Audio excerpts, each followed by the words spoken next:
خداوند یسوع کے نام میں سب کو سلام۔ آئے ہم دعا کریں۔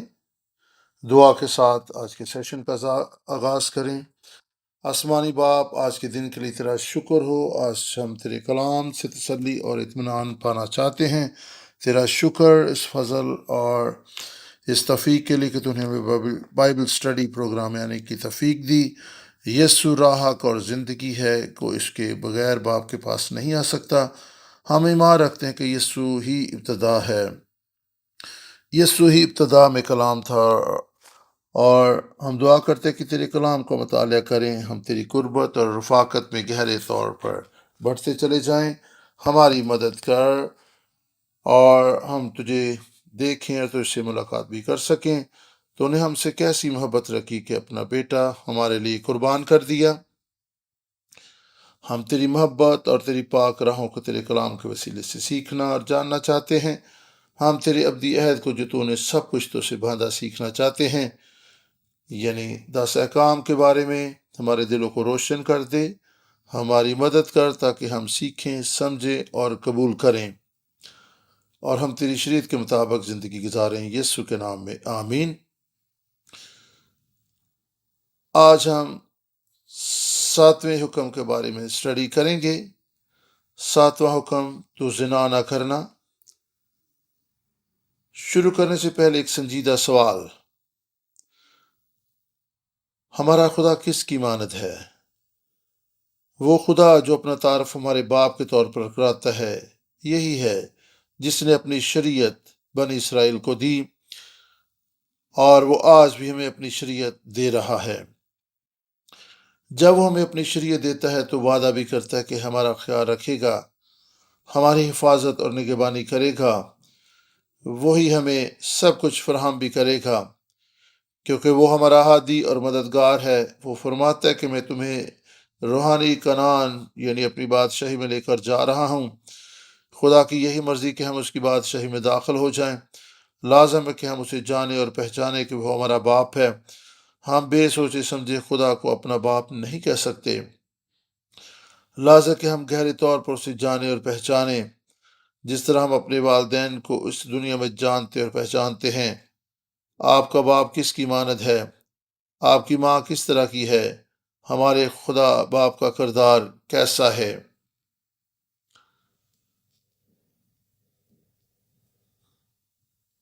یہ کیسا کردار ہے؟ اس کے دل میں ہمارے لیے کیا کچھ ہے؟ اس کی سوچیں اور خیالات ہمارے لیے کیا ہیں؟ میری دعا کہ ہم 10 احکام کا مطالعہ کرتے ہوئے خدا باپ کے بارے میں مزید جانیں اور جانتے چلے جائیں۔ آئیں گزشتہ سٹڈی کا مختصر جائزہ لیں۔ ہم 10 احکام کا مطالعہ کر رہے ہیں۔ 10 احکام کے 2 حصے ہیں۔ پہلا حصہ خدا کے ساتھ ہمارا تعلق اور رشتہ۔ لازم ہے کہ ہر ایک انسان 10 احکام کے بارے میں جانے، یہ بہت ہی عام ہے۔ دوسرے حصہ میں کون سی چیز دلچسپی کی حامل ہے؟ 10 احکام کا دوسرا حصہ لوگوں کے ساتھ ہمارے تعلقات کے بارے میں ہے۔ مسیحت ایمان کا سفر ہے۔ یہ ایسا نہیں کہ ہم صرف خدا کے ساتھ اپنا رشتہ اور تعلق مضبوط کرتے چلے جائیں، بلکہ خدا یہ چاہتا ہے کہ اس کے ساتھ لوگوں کے ساتھ بھی ہمارا تعلق اور رشتہ اور رفاقت خوشگوار، مضبوط اور مفید ہو۔ ایک دوسرے کے لیے ہم باعث برکت ہوں، یہ بہت ہی ضروری ہے۔ اور اہم بات، 10 احکام کس کو زبانی یاد ہے؟ کیا کوئی بتا سکتا ہے؟ کوشش کریں کہ یہ آپ کو زبانی یاد ہوں۔ اول تو میرے حضور غیر معبودوں کو نہ ماننا، یہ خدا کے ساتھ رشتے کے بارے میں ہے۔ دوسرا تو اپنے لیے کوئی تراشی مورت نہ بنانا۔ تیسرا حکم تو خداوند اپنے خدا کا نام بے فائدہ نہ لینا۔ چوتھا، یاد کر کے سبت کا دن پاک ماننا، یہ بھی خدا کے ساتھ ہمارے رشتے اور تعلق کے بارے میں ہے۔ اگلا حصہ واقعی بہت اہم ہے۔ آپ کے خیال میں 4 کون سے ایسے کام ہیں جو دوسروں کے ساتھ ہمارے رشتے اور تعلق کے بارے میں بڑی اہمیت کے حامل ہیں؟ تو خون نہ کرنا، تو زنا نہ کرنا، جس کا آج ہم مطالعہ بھی کرنے والے ہیں۔ خدا ہمارے والدین کے ساتھ تعلق اور رشتے کو بڑی اہمیت کی نظر سے دیکھتا ہے۔ 5واں حکم تو اپنے باپ اور ماں کی عزت کرنا۔ دوسروں کے ساتھ ہمارے تعلق اور رشتے میں 6واں حکم تو خون نہ کرنا بڑا اہم ہے۔ ہم چھٹے حکم تک مطالعہ کر چکے ہیں۔ آج ہم مطالعہ کریں گے 7ویں حکم کا، تو زنا نہ کرنا۔ 8واں حکم ہے تو چوری نہ کرنا۔ 9واں تو جھوٹی گواہی نہ دینا۔ 10واں تو اپنے پڑوسی کی کسی چیز کا لالچ نہ کرنا۔ غور کریں ایک دوسرے کے ساتھ ہمارے خدا ہمارے تعلقات کو کس قدر اہمیت کی نظر سے دیکھتا ہے۔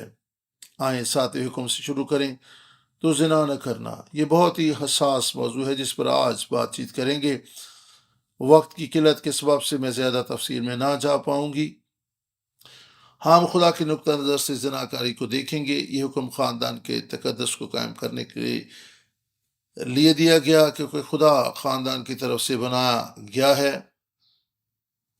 کیونکہ خاندان خدا کی طرف سے بنایا گیا ہے، یہ خاندان کی تقدس، پاکیزگی اور تعظیم کو قائم رکھتا ہے۔ زناکاری کا گناہ بڑا گناہ ہے۔ یہ ازدواج سے باہر کسی شخص سے جنسی تعلق قائم کرنا ہے، جس سے ازدواج کا پاک اور مضبوط بندھن ٹوٹ جاتا ہے۔ یہ گناہ خاندانوں کو برباد کر دیتا ہے، اور اس کی وجہ سے خدا کے مخلصی بخش انتظام میں داخل ہونے میں رکاوٹ بھی آتی ہے۔ ہم یہاں پر مخلصی کی طریق کے خادم بننے کے لیے آئے ہیں۔ بس یہ حکم بہت ہی عام ہے، یہ ایمان کی زندگی میں عملی قدم ہے، کیونکہ زنا ایک سنجیدہ گناہ ہے اور اس کے اثرات بھیانک ہیں۔ آئیں دیکھیں کہ خدا کا بندہ ایوب زنا کے تعلق سے کیا بیان کرتا ہے۔ ایوب کی کتاب میں سے 31 باب 11 اور 12 آیت کو ہم دیکھیں گے۔ پرانے عہد نامہ میں ایوب کی کتاب اور اس کا 31 باب ہم دیکھ سکتے ہیں کہ گناہ کس قدر بھیانک گناہ ہے، زنا کس قدر بھیانک گناہ ہے، یہ کس قدر خاندانوں کے بندھن کو توڑ دیتا ہے، کس طرح خاندان کا تقدس پامال ہوتا ہے، اور کس طرح مضبوط ازدواجی رشتے میں دراڑیں پیدا ہونا شروع ہو جاتی ہیں۔ واقعی یہ بڑا گمبھیر گناہ ہے جو خدا کے کلام میں اس کی ممانت بیان کی گئی ہے۔ ایوب 31 باب اور اس کی 11 اور 12 آیت کو ہم پڑھیں گے، کیونکہ یہ نہایت بڑا جرم ہوتا۔ اچھا کہ ہم 10ویں سے پڑھیں، تو میری بیوی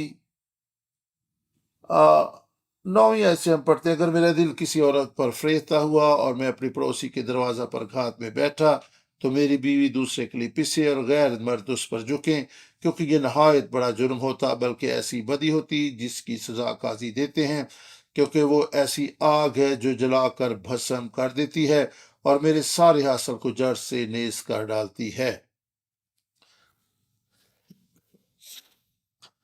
یہ جگہ تباہی اور بربادی کی جگہ ہے، یہ میرے حاصل کو برباد کر دے گی۔ دیگر تراجم میں کچھ اس طرح سے ہے، یہ میری ساری فصل یا آمدن کو لے اڑے گی، جو کچھ میں نے کمایا ہے اس گناہ کے سبب سے دھوئیں کی طرح اڑ جائے گا۔ حتیٰ کہ یہ بھی لکھا ہے یہ آگ ہے، بھسم کرنے والی آگ۔ ہم اندازہ لگا سکتے ہیں کہ زناکاری کس قدر تباہ کن ہے۔ یہ کسی شخص کی ذاتی زندگی کے لیے تباہی کا سبب بن سکتی ہے، بلکہ خاندانی زندگی اور معاشرے میں بھی اس کے اثرات انتہائی مہلک اور تباہ کن ہو سکتے ہیں۔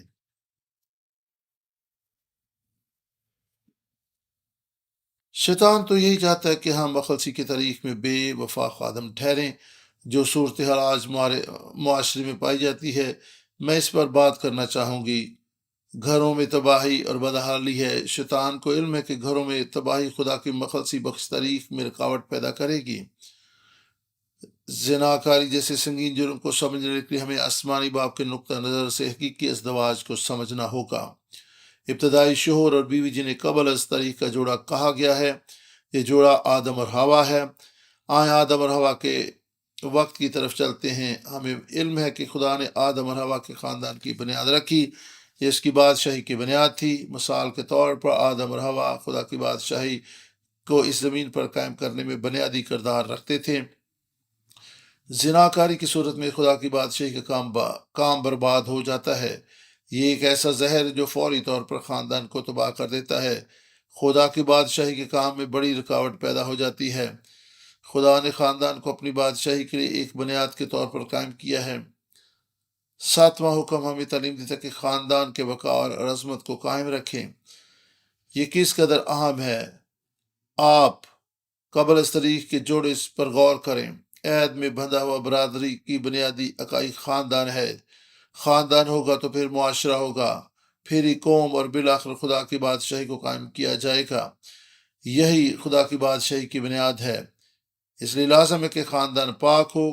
قوم، معاشرے اور برادری کے پاک ہونے کے لیے لازم ہے کہ خاندان بھی پاک ہو۔ ہم دعا کرتے ہیں کہ کوریا، ملیشیا، سنگاپور، امریکہ، پاکستان جیسے ممالک کاہنوں کی بادشاہت بن جائیں۔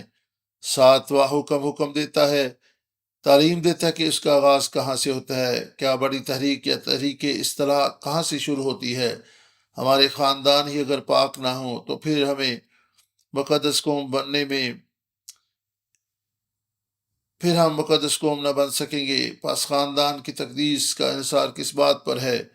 جوڑے ہی قوم کی بنیاد ہوتے ہیں۔ یہیں سے شاہی قانون کے فرقے کی بنیاد پڑتی ہے۔ چھٹا حکم بیان کرتا ہے کہ تو خون نہ کرنا۔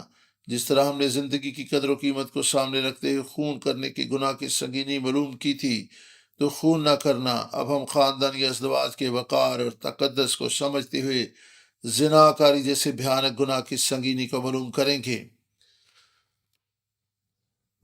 مجھے امید ہے کہ آج کا سبق ہم سب کے لیے بہت مفید ہوگا، خواہ آپ غیر شادی شدہ ہوں یا پھر ازدواج کے رشتے میں بن چکے ہوں۔ بطور مسیحی ہم سب کے لیے اس حکم کو سمجھنا بہت ضروری ہے۔ آئیں غور کریں کہ ایک مسیحی جوڑے کو خدا کی نظر میں کیسا ہونا چاہیے۔ ہم 3 نکات پر غور کریں گے۔ میاں بیوی کا تعلق اور رشتہ اٹوٹ ہوتا ہے، یعنی ٹوٹنے والا نہیں ہوتا، یہ قائم رہنے والا رشتہ ہے۔ اسی لیے تو آج پوری دنیا میں سبھی لوگ آدم اور ہوا کی اولاد ہیں۔ وہ ایسا جوڑا تھا جسے خدا نے ایک دوسرے کے لیے مخصوص کیا تھا۔ ہم ان کی اولاد ہے اور انہی کا اثر اور تاثیر ہماری زندگیوں میں موجود ہے۔ پس آئیں غور کریں کہ خدا نے آدم اور ہوا کو کیسے اٹوٹ رشتے میں باندھا تھا۔ خدا نے ہی خاندانی زندگی کی بنیاد رکھی۔ پیدائش 2:24 میں اچھا ہے کہ ہم پیدائش 2:24 کو دیکھیں۔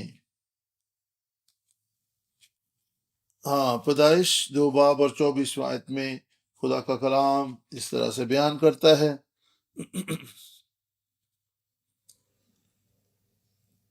اس واسطے مرد اپنے باپ کو چھوڑے گا اور اپنی بیوی سے ملا رہے گا اور وہ ایک تن ہوں گے۔ میاں بیوی ایک تن ہوتے ہیں اور ان کا رشتہ قائم رہنے والا رشتہ ہے۔ یہ گہری قربت کو بیان کرتا ہے۔ خدا بیان کر رہا ہے کہ وہ گہری قربت میں رہیں گے۔ بس خدا کی طرف سے تخلیق کا یہ اصول تھا۔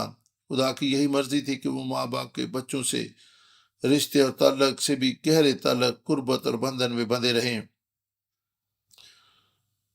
آئے پیدائش 2:23 کو بھی پڑھیں۔ خدا کے کلام میں 23 بیان کرتی ہے، اور آدم نے کہا، یہ تو اب میری ہڈیوں میں سے ہڈی اور میرے گوشت میں سے گوشت ہے، اس لیے وہ ناری کہلائے گی، کیونکہ وہ نر سے نکالی گئی۔ میں غور کر رہی تھی کہ ہم سب بھی اپنی ماں کے بطن سے باہر آئے، اپنی ماں سے جنم لیا۔ ہماری ماں اور ہم میں اٹوٹ بندھن پایا جاتا ہے۔ شروع ہی سے خدا نے خاندان کو ایسی ترتیب اور رشتے میں باندھا ہے۔ یہ سلسلہ آدم اور ہوا سے شروع ہوا، جب عورت مرد سے نکالی گئی، کیونکہ وہ آدم کی پسلیوں سے نکالی گئی تھی۔ میاں اور بیوی اب 2 نہیں بلکہ ایک ہیں۔ انسانی زندگی کے تعلق سے کئی ایک وضاحتیں بائبل مقدس میں موجود ہیں جو ہماری سوچ اور وضاحت سے قطعی مختلف ہیں، اور میں سمجھتی ہوں کہ یہ بہت ہی عام وضاحت اور تعریف ہے جسے ہمارے دلوں پر نقش ہونا چاہیے۔ ہم تو یہ کہتے ہیں کہ یہ میری بیوی ہے، یہ میرا شوہر ہے، میں شادی شدہ ہوں، لیکن خدا ہمیں شادی کے بعد ایک ہی دیکھتا ہے۔ یہ کس قدر سنجیدہ نکتہ ہے۔ شادی کے بندھن میں بندھ جانے کے بعد عورت اور مرد ایک جسم ہوتے ہیں، اور ہم نے پیدائش 2:24 میں دیکھا جس کو خدا یسوع مسیح نے متی 19 باب 6 آیت میں بھی وضاحت سے بیان کیا کہ مرد اپنے ماں باپ کو چھوڑ کر اپنی بیوی سے ملا رہے گا اور وہ ایک تن ہوں گے، پس وہ دو نہیں بلکہ ایک جسم ہے، پس اسے خدا نے جوڑا ہے اسے آدمی جدا نہ کرے۔ خدا یسوع مسیح بیان کر رہے ہیں کہ وہ ایک ہی شخصیت ہیں، یعنی ایک عورت اور ایک مرد نہیں بلکہ وہ مکمل طور پر ایک شخصیت ہیں۔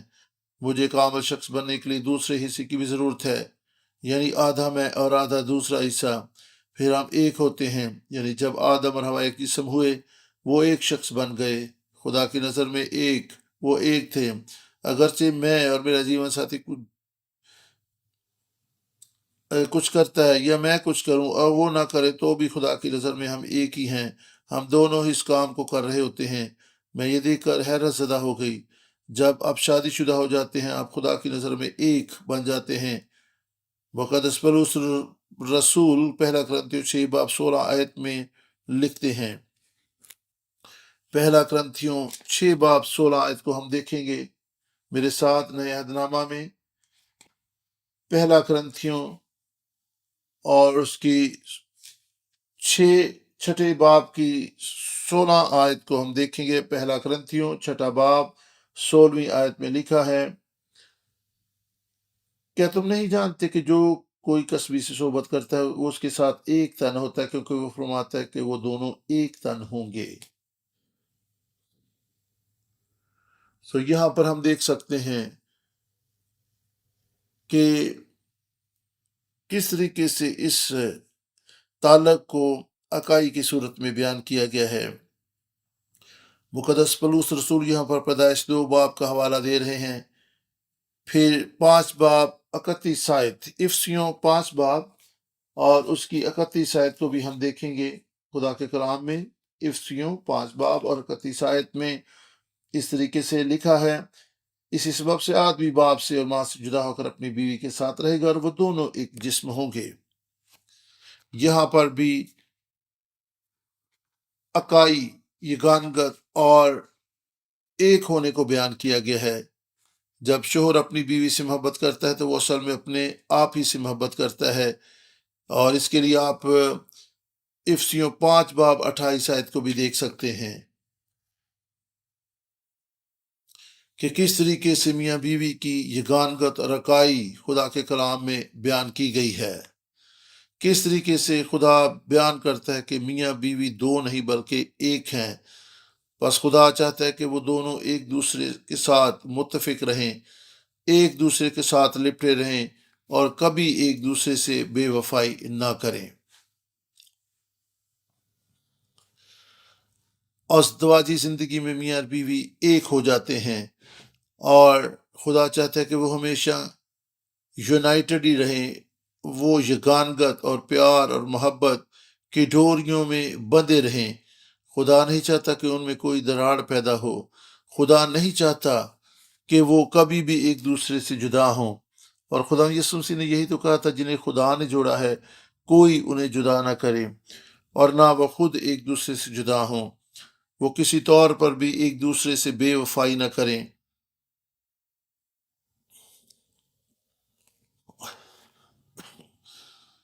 اس کے بعد ہم پہلا پطرس 3 باب اور 7 آیت کو بھی دیکھیں گے۔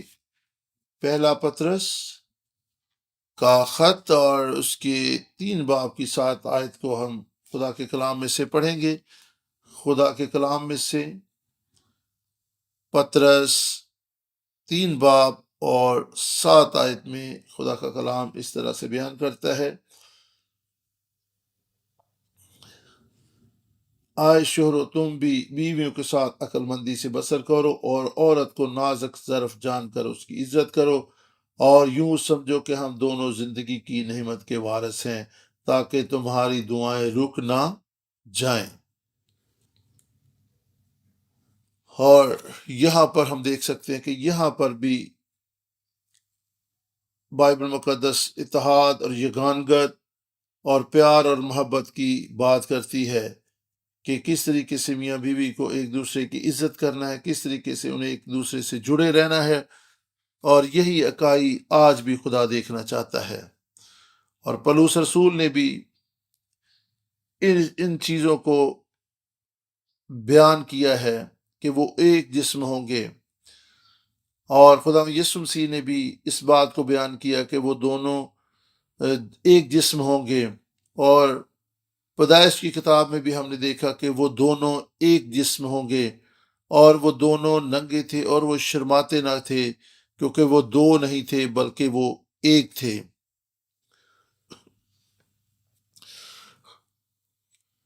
اور جس طرح پہلا پطرس 3:7 میں ہم نے پڑھا کہ خدا چاہتا ہے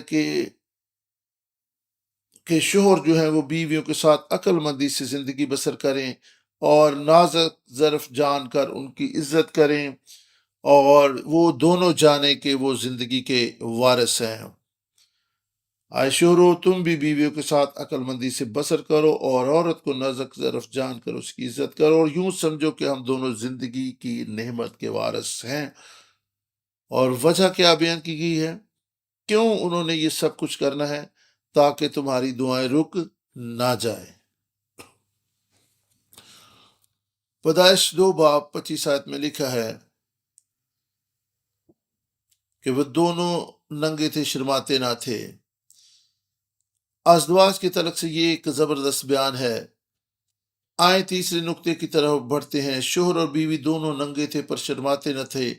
ہم سب تو ننگے پن سے بہت گھبراتے ہیں، پر وہ دونوں ننگے تھے لیکن کوئی گھبراہٹ اور شرمندگی نہ تھی۔ ہم جسمانی، روحانی یا پھر ذہنی طور پر ننگے پن سے گھبراتے ہیں کیونکہ ہم اپنی خامیوں کے سبب سے خود کو غیر محفوظ سمجھتے ہیں، لیکن پہلا جوڑا ننگے پن کی شرمندگی سے محفوظ تھا۔ یہ خدا کی طرف سے خاص برکت تھی۔ خدا نہیں چاہتا تھا، اور نہ خدا اب چاہتا کہ ہم شرمندگی کی حالت میں رہیں۔ پیدائش 2:25 جس طرح بیان کرتی کہ وہ دونوں ننگے تھے پر شرماتے نہ تھے، بہت اہم نقطہ ہے۔ اگر آدم اور حوا خدا کے کلام کے مطابق زندگی بسر کرتے رہتے تو کبھی شرمندگی کی حالت میں نہ آتے۔ بعد ازاں جب انہوں نے نیک و بد کی پہچان کے درخت میں سے پھل کھا لیا، وہ زوال کا شکار اور شرمندگی کی حالت میں گئے۔ ریورنڈ ابراہم پار شرمندگی کو اس طرح سے بیان کرتے ہیں: شرمندگی غیر فطری اور غیر مستحکم ذہنی حالت ہے، اور یہ حالت تب ہوتی جب کوئی خدا کے کلام کو بھول کر اسے نظر انداز کر کے گناہ کر لیتا ہے۔ عبرانی زبان میں پاکیزگی کے لیے لفظ قادش استعمال ہوا ہے۔ لفظ پاک ہمارے فہم و ادراک سے کہیں مختلف معنی و مفہوم رکھتا ہے۔ یہودی لوگوں کے نزدیک پاک ہونے کا معنی ہے کسی خاص مقصد کے لیے الگ کر لینا۔ اگر میں کوئی چاقو خرید لیتی ہوں تاکہ کسی کو قتل کر ڈالوں تو وہ چاقو بھی پاک ہے، کیونکہ اسے قتل کرنے کے مقصد کے تحت الگ کر لیا گیا ہے۔ یہ پاک ہونے کی تعریف ہے۔ جب خدا کہتا کہ میں پاک ہوں تو میں بھی پاک ہوں، تو خدا یہی کہہ رہا ہے کہ میں آپ کی زندگی کے لیے مقصد رکھتا ہوں۔ میں چاہتا ہوں کہ تم بھی میرے لیے بامقصد زندگی بسر کرو۔ جب ہم اپنی زندگی میں خدا کے مقصد کو کھو دیتے ہیں، یعنی خاص مقصد کے لیے خود کو الگ کرنے کی حالت میں نہیں رہتے جو خدا نے آدم و حوا میں رکھا تھا، تو پھر شرمندگی ہماری زندگیوں میں آتی ہے، جس طرح پہلے جوڑوں کی زندگیوں میں شرمندگی پیدا ہو گئی۔ یرمیہ 17:13 کو بھی ہم پڑھیں گے۔ پرانے عہد میں یرمیہ نبی کا صحیفہ اور اس کا 17:13 کو ہم پڑھیں گے۔ یرمیہ 17 اور اس کی 13 اور 13 میں خدا کا کلام اس طرح سے بیان کرتا ہے: آئے خدا اسرائیل کی امید گاہ، تجھ کو ترک کرنے والے سب شرمندہ ہوں گے، مجھ کو ترک کرنے والے خاک میں مل جائیں گے، کیونکہ انہوں نے خداوند کو جو آب حیات کا چشمہ ہے ترک کر دیا ہے۔ جب تک آدم اور حوا خدا کے کلام سے لپٹے رہے، انہیں کبھی شرمندگی محسوس نہ ہوئی۔ وہ ہمیشہ شادمان اور خوش رہے۔ اس لیے تو عدن کا معنی ہے خوشی۔ جب تک وہ کلام کو تھامے رہے، وہ اس کے جلال کی معموری سے ملبس رہے۔ اگرچہ وہ ننگے تھے تو بھی شرماتے نہ تھے، کیونکہ وہ خدا کے جلال سے ڈھانپے ہوئے تھے۔ وہ بہت خوش تھے۔ خدا کے جلال کے سبب سے انہیں اپنا ننگا پن محسوس نہیں ہو رہا تھا۔ خدا کی مموری کیا ہے؟ بھائیو بہنوں، جو کچھ خدا کے فضل سے ممور تھا، جس میں سچائی اور جلال تھا، آدم اور حوا باغ عدن میں خدا کے جلال سے ملبس تھے، اسی جلال کو ہم نے دوبارہ پہننا ہے۔ رومیو 13 باب 14 آیت میں لکھا ہے، مسیح یسو کو پہن لو۔ غلطیوں 3 باب 29 آیت بیان کرتی ہے، اگر تم نے مسیح یسو میں بپتسمہ لیا تو اس کو پہن لیا۔ پہلا جوڑا اور پہلا خاندان اپنی ابتدائی تخلیق میں بالکل کامل تھے۔ گناہ کے سبب زوال کے بعد ان پر شرمندگی چھا گئی، تبھی انہیں اپنے ننگے پن کا احساس ہوا۔ پہلے تو وہ خدا کے جلال سے ڈھانپے ہوئے تھے، پھر انہوں نے انجیر کے درختوں کے پتوں میں خود کو چھپایا۔ جب انہوں نے خدا کی آواز سنی، انہوں نے خود کو چھپایا۔ خدا اور انسان اللہ کو کیا ہم آہنگ گھرانہ ایک محبت پر گھونسلے کی مانند ہوتا ہے۔ یہاں پر خوشی اور آرام سکون ملتا ہے، اور کلیسیائی ترقی قوم کی خوشحالی بھی اہم آہنگ گھرانوں سے ہی پیدا ہوتی ہے۔ آئیں یرمیہ 31 باب 1 آیت کو ہم اکٹھے مل کر پڑھتے ہیں۔ یرمیہ 31 باب اور اس کی پہلی آیت کو ہم سب مل کر پڑھیں گے۔ خدا کے کلام میں سے یرمیہ 31 باب پہلی آیت میں خدا کا کلام فرماتا ہے، خدا فرماتا ہے، میں اس وقت اسرائیل کے سب گھرانوں کا خدا ہوں گا اور وہ میرے لوگ ہوں گے۔ خدا چاہتا ہے کہ ہم اس کے لوگ ہوں اور وہ ہمارا خدا ہو۔ بھائیو بہنوں، خدا کی مخلصی بخش تاریخ کا انتظام انسلام پاک خاندانوں کے وسیلہ سے ہی پایا تکمیل کو پہنچے گا۔ آمین۔ خدا کی نظر میں ہمارا خاندان بہت قیمتی ہے۔ مجھے امید ہے کہ ہم اس بات کو یاد رکھیں گے کہ زناکاری کا گناہ کس قدر بھیانک ہے، اور جب میاں بیوی ایک دوسرے سے بے وفائی کرتے ہیں تو پھر زوال شروع ہوتا ہے۔ قائن نے ہابل کو قتل کر دیا۔ ریورنڈ ابراہم پاک لکھتے ہیں، صرف اور صرف پاک اور مخصوص خاندانوں کے وسیلہ سے ہی خدا کا مقصد پورا ہوتا ہے۔ لازم ہے کہ والدین ایک دوسرے سے اور اپنے خاندانوں سے پیار و محبت رکھیں۔ اگر ہم خاندان جیسے اثاثے کو سنبھالنے میں ناکام رہے تو لازم ہے کہ ہم اپنے لاپرواہ رویہ پر پچھتائیں گے۔ ابھی وقت ہے کہ توبہ کریں، یہی خدا کی مرضی ہے۔ پہلا تموتی 3 باب 2 آیت میں لکھا ہے کہ پاسبان کتنی بیویوں کا شوہر ہو؟ ایک بیوی کا شوہر۔ 5ویں آیت میں لکھا ہے، اگر کوئی شخص اپنے ہی گھرانے کا بندوبست نہ کرے تو وہ خدا کی کلیسیا کا کیوں کر بندوبست کر پائے گا؟ یہی بڑا سنجیدہ نکتہ ہے۔ 3 باب 2 آیت میں لکھا ہے، ایک بیوی کا شوہر۔ جی ہاں، یہ ایک سنجیدہ معاملہ ہے۔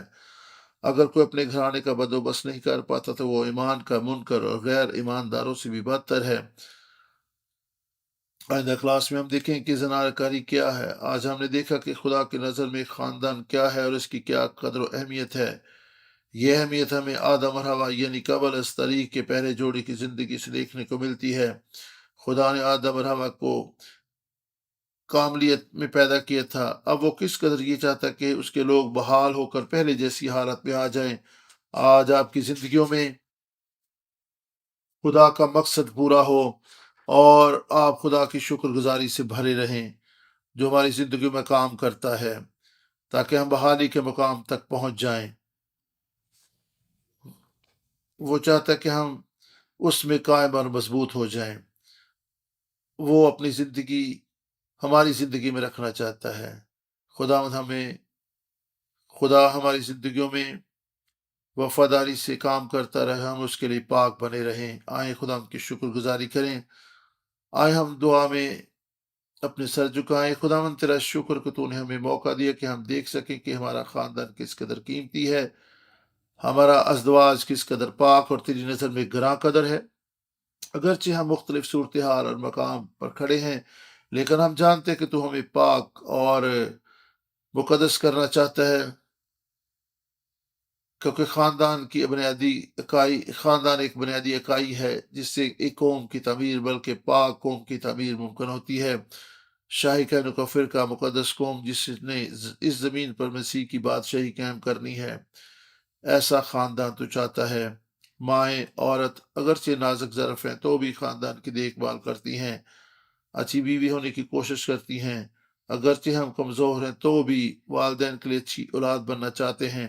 ہم کمزور ہوتے ہوئے اچھے شوہر ہونا چاہتے ہیں۔ ہم سب کے کچھ اپنے طور سے نہیں کر سکتے، ہماری مدد کر تاکہ ہماری زندگیوں میں تیرا کلام رواں داواں رہے، تاکہ تیرا کلام ہماری زندگیوں میں مستحکم مضبوط ہو کر ہماری بحالی اور برکت کا سبب بنے۔ آئے خداوند، ہمارا ایمان ہے کہ تو ہماری دعا کو سنے گا، یسوع کے نام میں آمین۔ خداوند آپ سب کو برکت دے، آمین۔